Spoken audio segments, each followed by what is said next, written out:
I am the Tofu Golem. Please enjoy the video. In this video, I will show how to remove Chevy Malibu seats, only way. Start by disconnecting the battery to prevent airbag faults, slide the seat fully back, and clear the floor area. Remove plastic trim around the mounting rails, then locate and remove the 4 main bolts.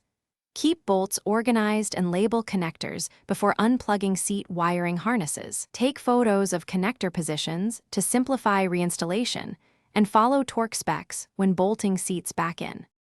Begin by sliding the seat to different positions to expose all harness plugs and switches. Use a flashlight to spot the locking tabs and depress them fully before pulling to avoid damage. If connectors are tight, wiggle gently while pulling straight out. Never pry pins. Once unplugged, secure wires away from moving parts and label each plug to make sure the recline motors and seat heaters reconnect correctly later during reinstallation. If you're finding this helpful, please subscribe and hit like to support the channel. Quick recommendation: these leak-proof meal prep containers make storing your post-repair lunches mess-free and easy to carry, perfect for oily hands and tight car trunks.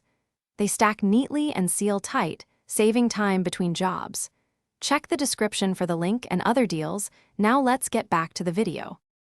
After unplugging, remove the 4 mounting bolts starting with the front pair, then the rear pair to let the rails settle.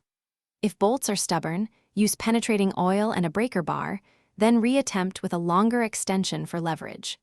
Once bolts are out, tilt the seat back slightly to clear the carpet hooks and lift straight up with a partner to avoid tearing the upholstery or scratching trim.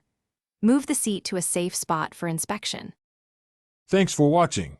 Consider subscribing if we helped you today.